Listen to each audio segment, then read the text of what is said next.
बिस्मिल्लाहिर्रहमानिर्रहीम, अस्सलाम वालेकुम। Welcome to my channel cooking with Anam Fatima. आज हम बना रहे हैं चिकन शोरबे की रेसिपी। बहुत ज़बरदस्त ये रेसिपी है, आप इसको दावतों में भी बना के सर्व कर सकती हैं। वो लोग जिनको शिकायत होती है कि उनके प्याज और टमाटर जो है वो शोरबे में नज़र आ रहे होते हैं क्योंकि उससे टेस्ट अच्छा नहीं होता ना, तो ये वाली वीडियो आप ज़रूर देखिएगा और इसके अकॉर्डिंग ही आप अपने सालन को बनाइएगा, उससे बहुत ज़बरदस्त सा टेस्ट आएगा। और इसके अलावा हम इसमें ज़्यादा मसाले भी यूज़ नहीं करेंगे। और देखिए कितना ज़बरदस्त सा हमारा शोरबा बनके तैयार हुआ है। तो चलिए रेसिपी को स्टार्ट करते हैं। यहाँ पे हाफ़ कप के करीब मैंने ऑयल ले लिया है। 2 तेज़पात ऐड करने के बाद मैंने 3 से 4 लौंग ऐड कर ली हैं और इसको थोड़ा सा हम लोग कुक करेंगे। और हाफ़ टी स्पून मैंने इसमें ऐड किया है ज़ीरा।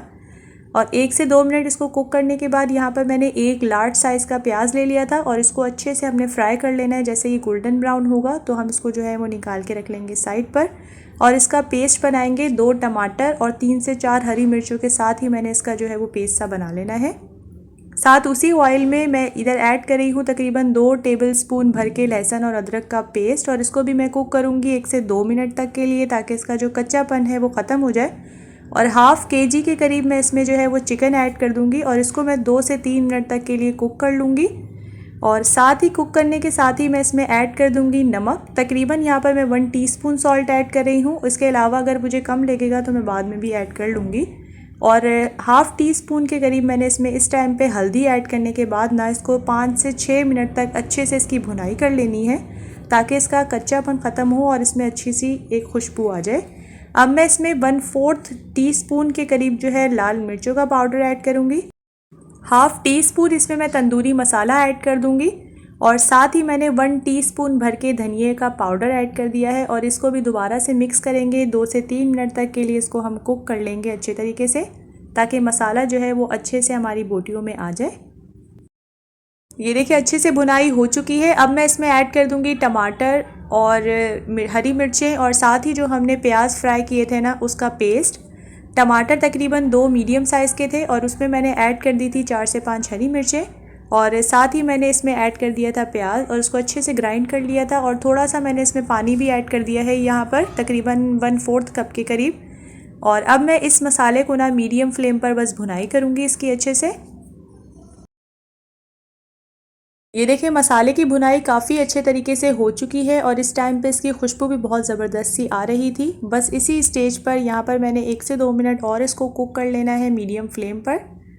और ये देखिए कितना ज़बरदस्त सा इसका कलर आ चुका है। बस अब मैं इसमें ऐड कर दूंगी पानी। तकरीबन यहाँ पर मैं 1 और आधा गिलास यानी 1.5 गिलास के करीब पानी यूज़ कर रही हूँ और मीडियम फ्लेम पर भी मैं इसको कुक कर लूँगी। आपने जितना शोरबा रखना है उतना पानी जो है इसमें ऐड कर सकती हैं।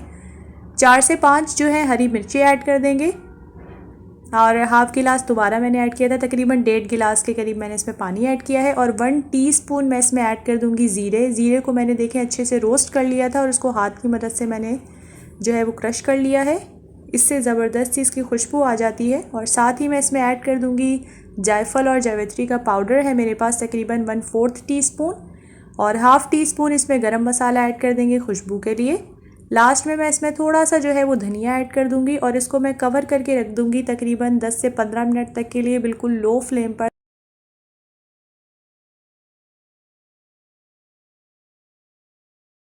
ये देखिए तकरीबन 15 से 20 मिनट हो चुके हैं और हमारा शोरबा जो है वो बनके बिल्कुल तैयार है। आप इसमें देखें कोई प्याज टमाटर और कोई और चीज़ इसमें नज़र बिल्कुल नहीं आ रही है और ये बहुत टेस्टी बनके तैयार हुआ था और यकीन जाने इसकी खुशबू बहुत अच्छी आ रही थी।